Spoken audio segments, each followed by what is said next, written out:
நீங்க ஒரு ரஜினி ரசிகர் என்ற முறையில ஒரு கேள்வி சார். நேற்று பார்த்தீங்கன்னா, பன்னீர்செல்வம் அவர்கள் வந்துட்டு ரஜினிகாந்த் அவர்கள வந்து தனிப்பட்ட முறையில சந்திச்சிருந்தாரு. அரசியலுக்கு வரமாட்டேன் அப்படின்னு சொல்லி ஒதுங்கிட்டார் ரஜினிகாந்த் அவர்கள். இது ஒரு அரசியல் சம்பந்தமான மீட்டிங்கா தான் இருக்கு அப்படின்ற மாரிலாம் பேச்சுக்கள் எழுகிறதுல உங்க பார்வை என்ன சார்? அப்பனா நீங்க ஓபிஎஸ் அரசியல்ல இன்னும் இருக்காருங்கிறீங்க. அந்த ஒரு நம்பிக்கை வேற உங்களுக்கு இருக்குது. அதுதான் எனக்கு ரொம்ப வேதனையா இருக்கு. ஐயா, ரஜினிங்கிறவர் வந்து எந்த பிரச்சனையும் தீர்த்து வைக்கக்கூடிய ஒரு வல்லமையோட இன்றைக்கு இல்ல நாளைக்கும் இருக்கணும்னு இறைவனை நான் வேண்டிப்பேன். ஏன்னா அவருக்குன்னு ஒரு ஒரு ஒரு கான்செப்ட் இருக்கு. அந்த ஒரு ஆரான்னு சொல்லுவாங்க. அதாவது அந்த பின்னாடி சக்கரம் சுத்தும் இல்லையா, அந்த சக்கரம் சுத்துற விஷயம் ரஜினியிடம் இருக்கு. ரஜினி ஒருத்தருக்கு ஃபோன் பண்ணி இந்த மாதிரி இவருக்கு ப்ராப்ளம் இருக்காமா, அதை நீங்க பாருங்கன்னு சொல்லிட்டா அது தீர்ந்துடும்ங்கிறதுல மாற்று கருத்து இல்லை. முன்ன எம்ஜிஆர் காலத்தில் வேற தோட்டத்தில் வர சொல்லிட்டாங்க அப்படின்னா இவனுக்கு அப்போவே பாயிண்ட்ல பிஸ் அடிச்சிருவான். எதுக்கு வர சொல்றாரு, நம்ம சொத்தை பிடிங்கிருவாரோ, நாம ஏதாவது தப்பு பண்ணிட்டோமோ, அந்த மகாராசன் நல்ல மகாராசன் தானே அப்படிங்கிற மாதிரி குழம்பிக்கிட்டே போவாங்க. பட் ரஜினி விஷயத்தில் அப்படி கிடையாது. அவரு ஒரு விஷயத்துல டீல் பண்றாருன்னா பக்காவா டீல். சில விஷயங்களை ரஜினி மூலமாக சொல்லலாம், அதில் எந்த தப்பும் கிடையாது, தப்பே கிடையாது. ஆனால் அவர் இதற்குத்தான் போயிருக்காருன்னு நீங்க எப்படி சொல்லுவீங்கன்னு எனக்கு தெரியாது. சசிகலா அம்மா எல்லாரும் அவங்க வீட்டில் போய் சந்திக்கணும்னுவாங்க. இவங்க போய் அவர் வீட்டில் சந்திக்கிறாங்க. கேட்டால் போயஸ் கார்டன் நாங்கள்லாம் ஒன்றா இருக்கோம் அப்படிங்கிறாங்க. 92லேயும் ஒன்றா தான் இருந்தாங்க.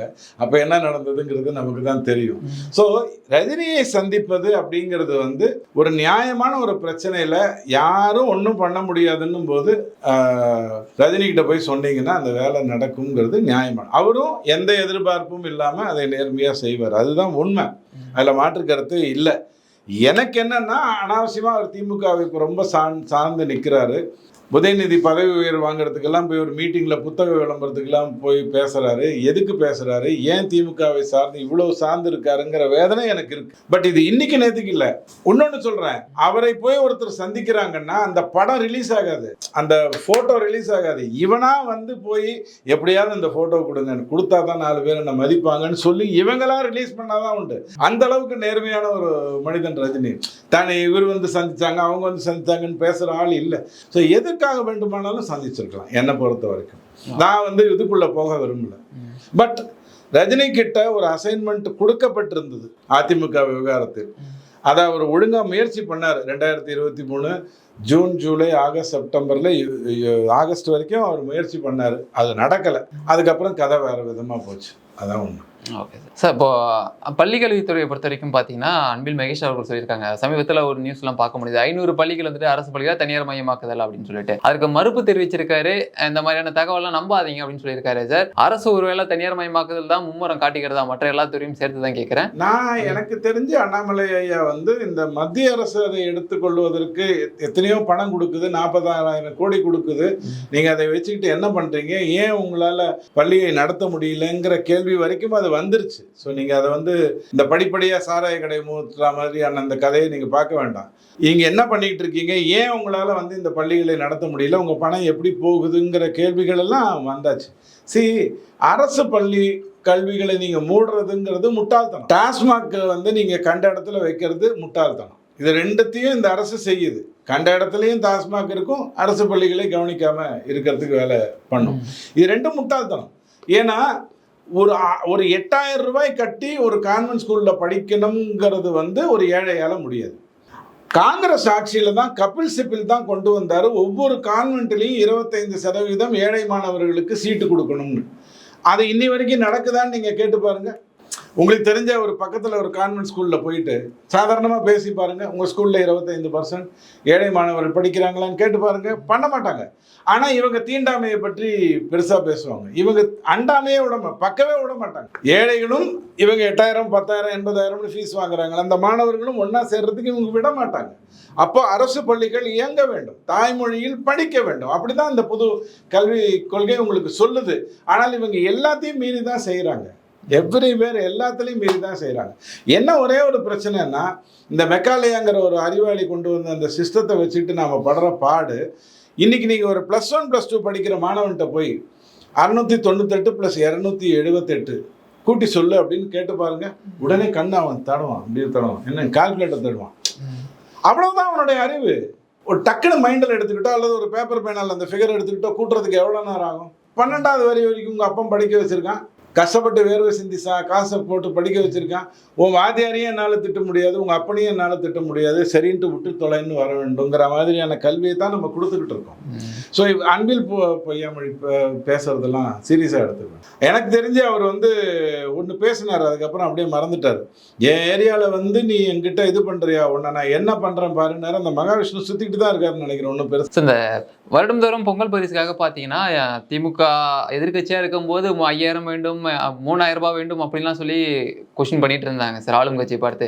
இப்போ அது வந்துட்டு இந்த பொங்கலுக்கு பார்த்தீங்கன்னா எதுவுமே வந்துட்டு அறிவிக்கப்படவே இல்லையா? இது எப்படி பார்க்குறீங்க? இல்லை, அவங்க 5000 கொடுக்கணும்னு சொன்னது கொரோனா காலகட்டத்தில்.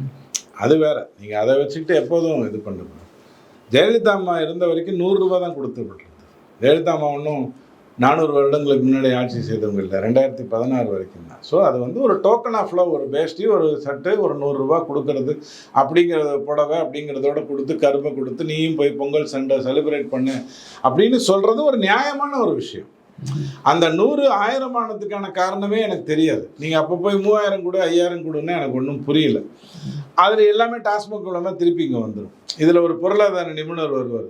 யார்? நம்ம சிதம்பரத்துலேருந்து ஒருத்தர் வருவார், சிவகங்கையிலேருந்து வருவார். அவர் வந்து என்ன சொல்வார், மக்களுக்கு பணம் கொடுத்தீர்கள் என்றால் அது மீண்டும் பொருளாக வணிகத்தில் போய் திருப்பி அரசாங்கத்துக்கே வந்துடுவார்.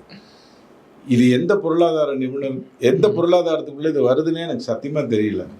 இவன் போய் நிறைய பேர் பொருள் வாங்கினாங்கன்னா 70 ரூபாய்க்கு விற்கிற ஒரு பொருள் 90 ரூபாய் ஆகும்.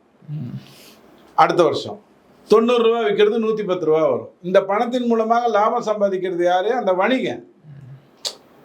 அவர் வேற நம்ம காரைக்குடி தானே, அதனால அவருக்கு வணிகர் நல்லா இருந்தால் அவர் மக்கள் நல்லா இருக்கிறதா அவர் நினச்சிக்கிறார். ஸோ இப்படி பணம் கொடுத்தீங்கன்னா நான் செலவு பண்ணுவேன், செலவு பண்ணுவதன் மூலமாக நான் விலைவாசியை உயர்த்துக்கிறேன். விலைவாசியை உயர்த்துகின்ற ஒரே காரணத்தினால நான் திருப்பி நஷ்டப்படுறேன், நீ வாங்கிட்டு போயிடுவேன். எதிர்நீச்சல்னு ஒரு படம், நாகேஷ் கிட்ட இருந்து, நாகேஷ் பணக்காரன் ஆயிட்டான்னு வந்து எல்லாரும் வந்து பொருள் கொடுப்பாங்க. என் வீட்டிலேருந்து இதை வச்சுக்கோ, நீ படிக்கிறதுக்கு லைட்டை வச்சுக்கோ, நீ பின்ன தீடையா தூங்குற, பெட்டில் படுத்துக்கோ அப்படின்லாம் சொல்லி அவனை இது பண்ணுவாங்க. மாதுவை வந்து நிலை உயர்த்த நினைப்பாங்க. அவன் பணக்காரன்லேருந்து தெரிஞ்ச உடனே எல்லாத்தையும் எடுத்துகிட்டு போயிடுவாங்க. எடுத்துகிட்டு போகும்போது அந்த மாதுவோடைய வாட்சையும் தூக்கிட்டு போயிடுவாங்க. அப்போ நாகேஷ் ரொம்ப ரொம்ப நொந்து போய் இவர்கிட்ட சொல்லுவார், ஸ்ரீகாந்த் கிட்ட, ஐயா என்ன கொடுத்தாங்க, ஓகே, கடைசியில் என் வாட்சை திருடிட்டு போயிட்டாங்க, தூக்கிட்டு போயிட்டாங்க அப்படின்வாங்க. ஸோ நீங்கள் 1000 ரூபாய் கொடுக்கறதன் மூலமாக அவங்க நிலை உயர்த்துறேன்னு நினைக்கிறீங்க. இல்லை, அவங்களுக்கு விலைவாசியை திருப்பி உயர்த்தி அவங்கள தான் நசுக்கிறீங்க.